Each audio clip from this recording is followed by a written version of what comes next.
Thank you very much for the invitation, and it's a real pleasure to be here today to speak on behalf of my many co-investigators who have been tremendous in supporting this cohort over the last 10 years now, many of whom are in the audience today. So the Canadian Co-Infection Cohort Study was a cohort study we began in 2003 as a pilot project in Quebec, and it was expanded thereafter in 2006 to across the country, and we now have 18 sites and have recruited over 1,200 patients and have followed them on a median time of about 3.5 years. The total follow-up time in the cohort is now 10 years. We've tried to make our cohort as representative as possible of the patients in care with co-infection in Canada. And we actually have enrolled over 10%, possibly almost 15% of the estimated numbers of co-infected patients in our cohort to date. As you can see, we have sites across the country, predominantly located in Quebec, Ontario, British Columbia. We've added sites recently in Saskatchewan to really try to come up to speed with the growing epidemic in that province. We have a mix of tertiary and primary care centers that are in large and small urban centers, and we really make an attempt to recruit marginalized persons.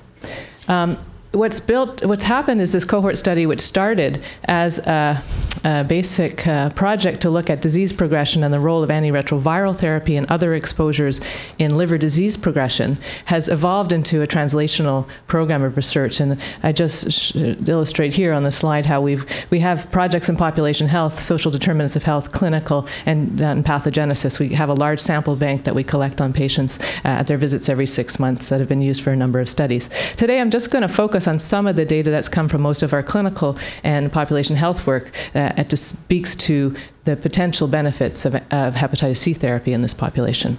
So just to give you a flavor for who is enrolled in this cohort, this is a distribution of patients that have been enrolled by year. You see the predominant risk factor for acquiring hepatitis C is injection drug use. I don't think this is surprising. We have not insignificant numbers of people who have acquired hepatitis C through sexual transmission, and this is mostly among men having sex with men, and some bloodborne transfusions related infections as well.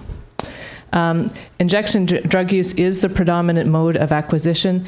80% of our patients have ever used injection drugs in the past, and currently at the baseline visit, 35% are active users, and this number stays pretty much constant throughout follow-up. We see a lot of starting and stopping of drug use, but pertains. Largely reflective of the Canadian population, 75% of our participants are Caucasian, but we have a quite large representation of Aboriginal persons in the cohort. They make up 16% of the cohort at this time, certainly overrepresented relative to their total population in Canada. Genotypes reflect what we see in the Canadian epidemic, largely genotype 1, but I think this is important when we're thinking about what's going to be the role of the new therapies. We do have a fair number of genotype 3s.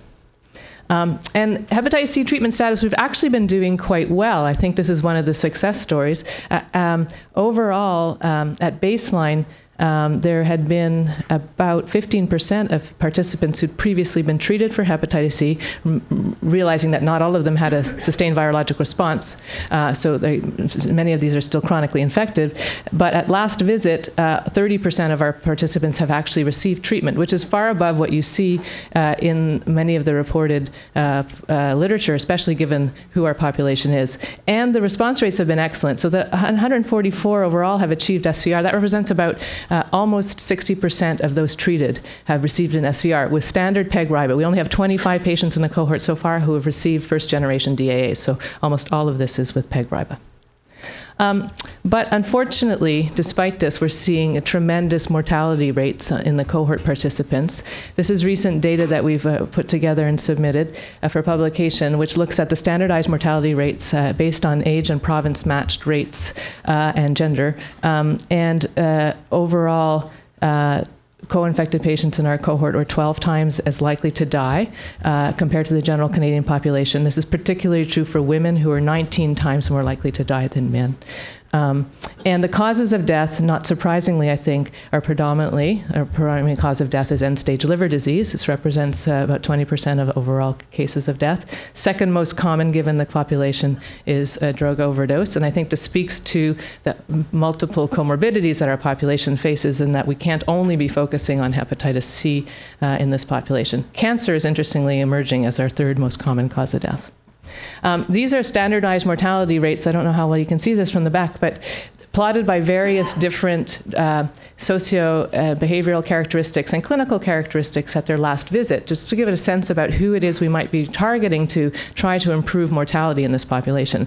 And I think that the interesting thing I'll point out here is that the highest standardized mortality rates, perhaps not surprisingly, are seen in those who have a diagnosis of end-stage liver disease at their last visit, very high. 50 times the Canadian population. The lowest are among those who've received successful Hep C treatment, and those, actually, it's not shown on this graph, who have spontaneously cleared their hepatitis C, and that's about 5 times the Canadian population. In no risk group does the mortality approach that of the Canadian population, so it just speaks to the fact that there's still residual issues in this population.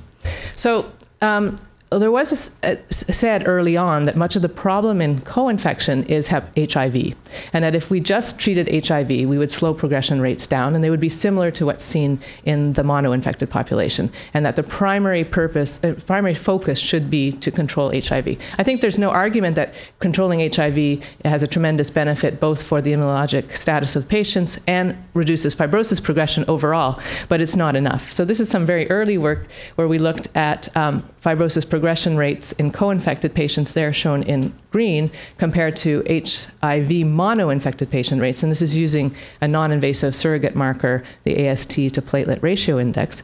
And as you can see there's a faster progression rates. And this appears that this actually may be a result of exposure to certain drug classes. In this study, protease inhibitors were associated with explained most of that excess curve. Hepatitis C also seems to have a negative impact on the evolution of HIV, and this is work that we looked at CD4 cell recovery after antiretroviral initiation, showing that people who had HCV viremia, so replicating hepatitis C, had slower recovery of CD4 cell counts after starting antiretroviral therapy. So, oops, sorry, go back. And so in the top line, this is the recovery rate amongst those who had non-replicating Hep C, and those with replicating C, much blunted, on average, a difference of about 25 cells per year.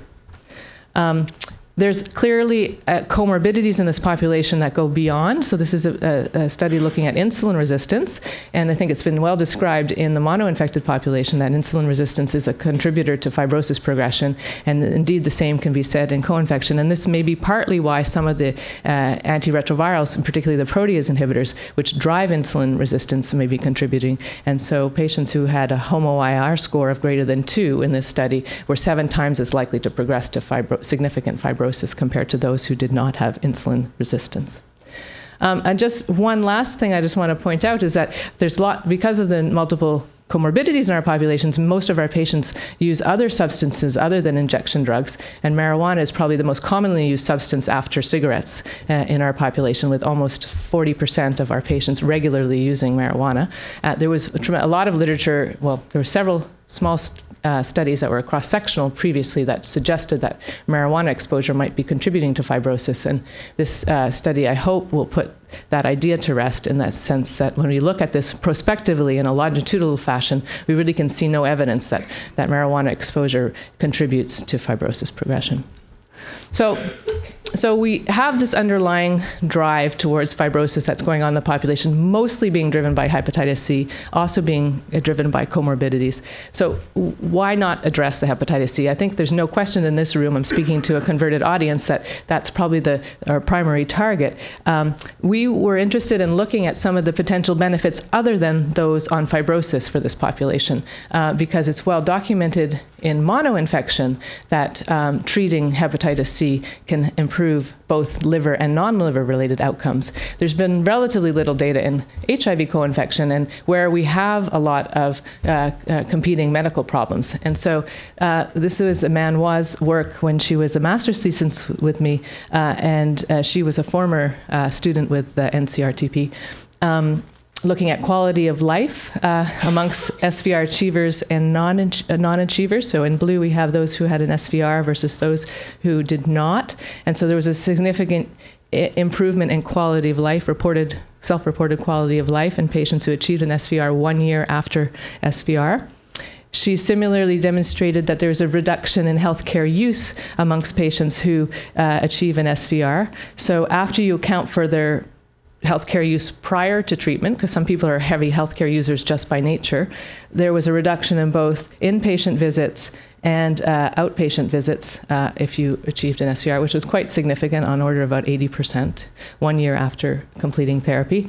One of the sobering findings, though, she found is that people who achieved an SVR, as those who didn't actually, increase their alcohol consumption quite dramatically after achieving SVR. So this could maybe potentially counterbalance some of the benefits that we're seeing from hepatitis therapy. So what this shows is that those who actually obtained an SVR markedly cut down drinking before going on to therapy. So that's kind of interesting. So it perhaps suggests that these are, whether alcohol is contributing to their successful therapy or not, or that it's the personality of patient who will do that. But following therapy, their alcohol levels not only increase above baseline, back to baseline, but above. And so this is concerning, I think, because we have to counsel regarding its impact on liver fibrosis. So we probably all agree that treatment is the way to go. And those were all results with PEG-RIBA, by the way. But we know that there are challenges facing us for accessing treatment. So we were interested in looking amongst our own centers in the cohort how we were doing in terms of getting patients initiated on treatment. As I said, overall, it seems quite good, with 30% of our participants being treated. But what we found is that there's a wide variation amongst the Canadian centers, and that the magnitude of these effects at the centers and very diverse opinions about the importance of treatment eligibility amongst our providers is causing a problem with respect to treatment uptake. So if we look at the patient-related factors that appear to be important in terms of who is starting on hepatitis C treatment, I remind you again, this is PEG-RIBA.